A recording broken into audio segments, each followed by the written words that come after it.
Hola, muy buenas noches. Hoy en nuestro programa de investigación nos adentramos en un tema de suma importancia para la salud de la República Dominicana, la diabetes. Desde el Instituto de la Diabetes descubriremos de primera mano el alarmante aumento de casos de esta enfermedad en el país. En la última década, los diagnósticos de diabetes han aumentado en un 50%, afectando a más de 1 millón de dominicanos. Acompáñenos en este preocupante recorrido. Doctor Rodríguez, el día comienza muy activo aquí. Sí, realmente inicia bastante temprano, desde las 5 de la mañana ya están llegando los pacientes. Porque a esa hora realmente se toman los turnos, pero luego... Se toman los turnos, los pacientes se van organizando en cuanto a las diferentes consultas que ellos van a ir tomando y viendo, porque no es solo la consulta de diabetes, están las demás especialidades que el paciente tiene. Está cardiología, nefrología, gastro,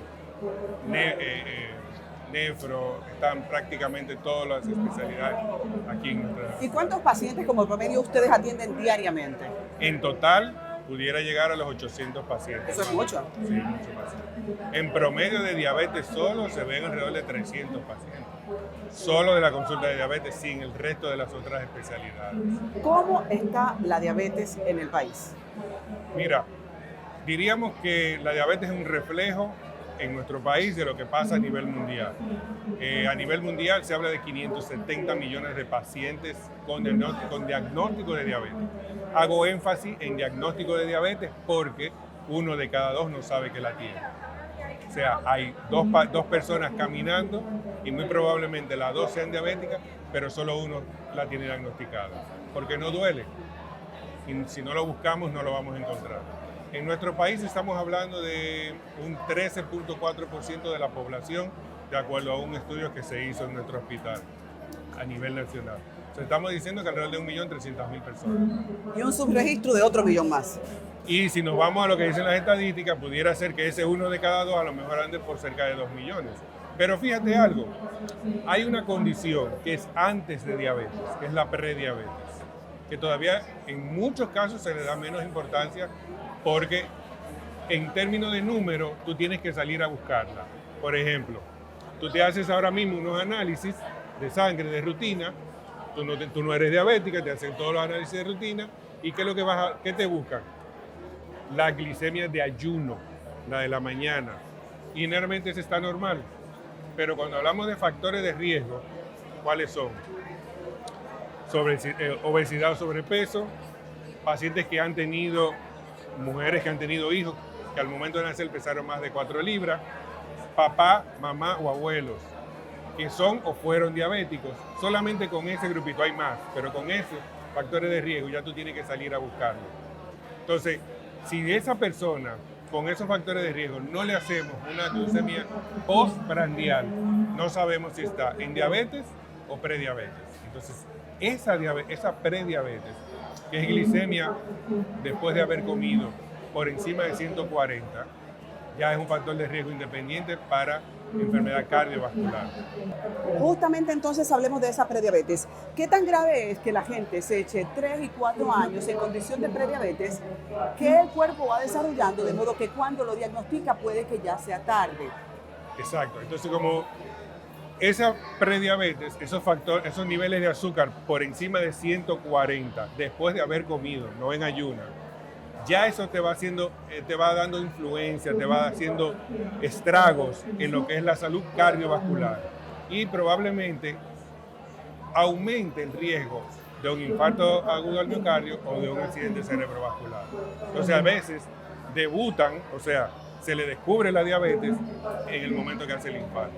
Por eso es muy importante hacer ese pesquisaje con tiempo y determinar antes de cómo está ese nivel para saber si hay que hacer una intervención. Visto esto, entonces es muy peligroso que la diabetes no habla, o sea, no te da los síntomas. Pero ¿cuáles sí pudiesen ser algunas alertas para uno comenzar o qué advertencia? ¿Qué podría hacerse anticipadamente para uno tener esos monitoreos? Claro. Lo importante es, por ejemplo, esos factores de riesgo que hablaba anteriormente. Si es una persona que está en sobrepeso u obeso, si es una persona que tiene papá, mamá o abuelo con diabetes, o si es una mujer que tuvo un bebé que pesó más de 4 libras ya y tiene más de 30 años, ya tiene que estar en buen dominicano, ojo pelado.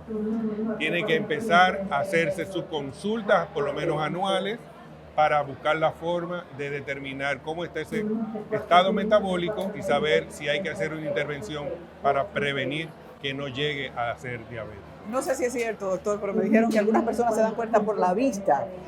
¿Qué podemos encontrar por ahí? Lamentablemente, el que se da cuenta por la vista es porque ya tiene mucho tiempo con los niveles de azúcar elevados, no sabía, no se había dado cuenta y ya tiene una retinopatía diabética.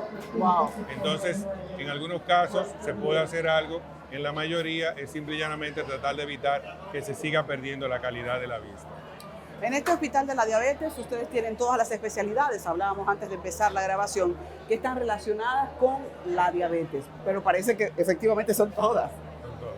Cuéntele a la gente, porque es que hay que estremecer la mata. Claro, sí, nosotros decimos que la diabetes es la medicina interna, es como hay un libro que utilizamos cuando nos estamos formando, que es el libro de medicina interna escrito por Harrison, y decimos la diabetes es un Harrison caminando. O sea, tiene todo lo que tú puedes encontrar en las patologías de la medicina interna. Entonces, ¿qué es lo importante? Primero, la diabetes no duele. No duele. Entonces, si ya usted fue diagnosticado como diabético, usted tiene que tener un chequeo regular y tratar de lograr las metas que nos proponemos. Hay unas metas establecidas que me disminuyen las probabilidades de complicaciones. ¿Cuáles son? La hemoglobina glucosilada, que es un promedio de los últimos 3 meses, me dice, si usted tiene en 7% o menos, hay menos probabilidades de complicaciones. Pero hoy en día tenemos un dispositivo que está en nuestro país al alcance de mucha de la población, que es el monitor continuo de glucosa. Es ese aparatito que se pone en un brazo, dura 14 días y te va midiendo a través de un lector cómo va tu azúcar hora por hora, minuto por minuto.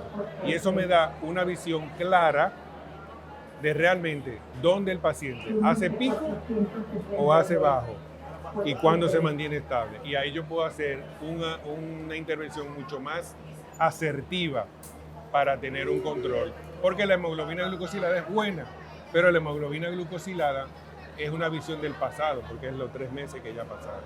Yo necesito una visión de ahora y a futuro para ser más asertivo en el tratamiento del paciente con diabetes. A mí me preocupa la cantidad de casos que pudiesen haberse disparado a propósito del COVID.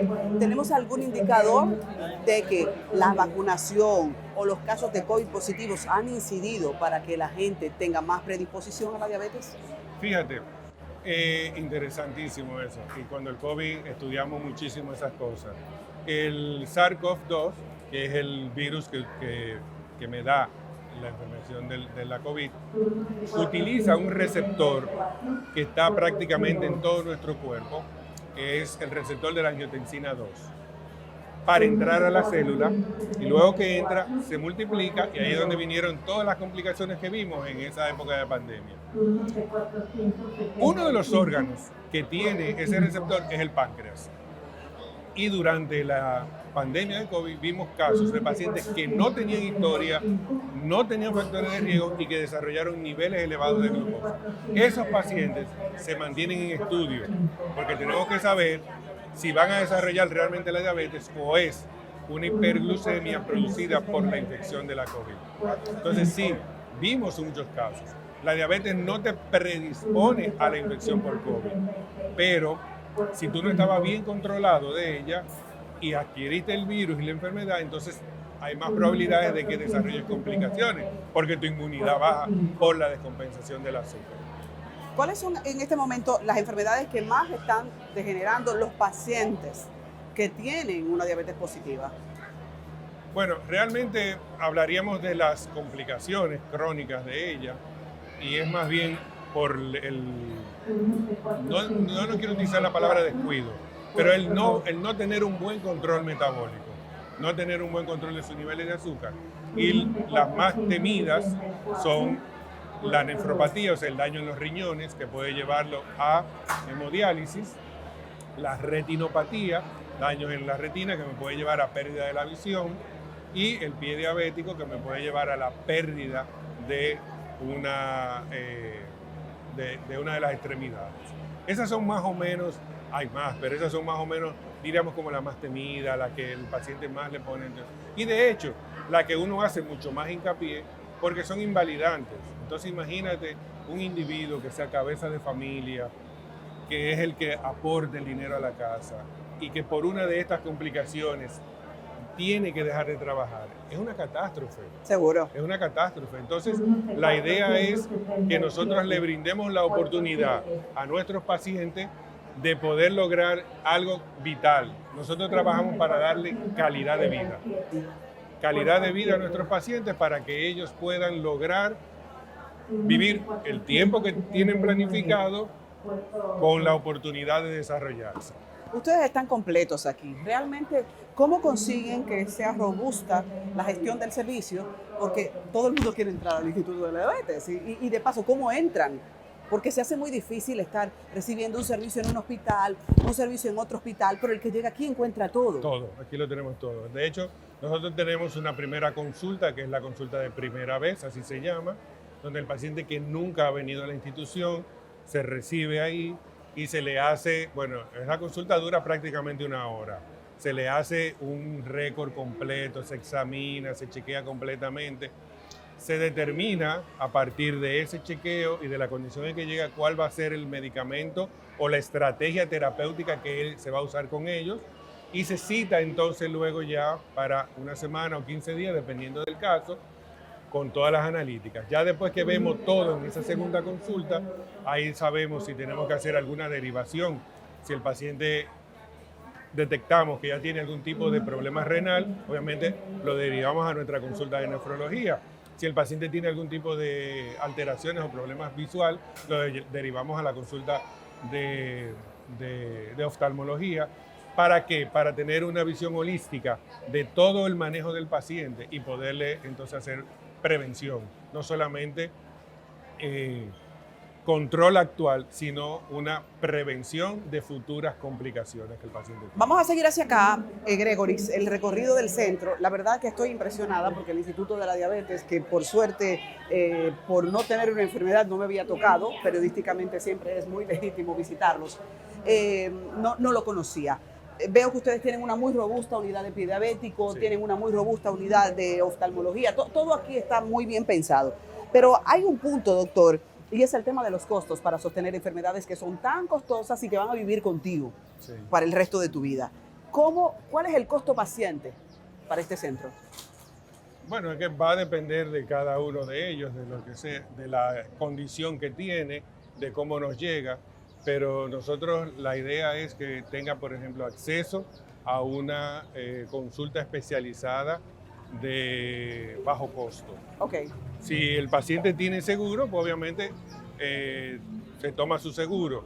Si el paciente no tiene seguro, las consultas son sumamente, las de diabetes son... Aquí tenemos farmacia. ¿Se da crisis de insulina? A nivel, bueno, recientemente en el país hubo... diríamos que desabastecimiento de la Humana, tanto NPH como 70-30, pero nosotros siempre trabajamos planificados para que, o sea, como tenemos una población y sabemos cómo es por mes, cómo van, se planifica para que exista un abastecimiento y que el paciente no venga y no encuentre el medicamento. Con esta inquietante realidad en mente cerramos nuestro primer bloque desde el Instituto de la Diabetes. La incidencia de la diabetes no solo afecta a quienes la padecen, sino también a sus familiares y al sistema de salud. En el próximo segmento profundizaremos en los factores de riesgo y escucharemos sobre las medidas preventivas que podemos tomar. No se despeguen.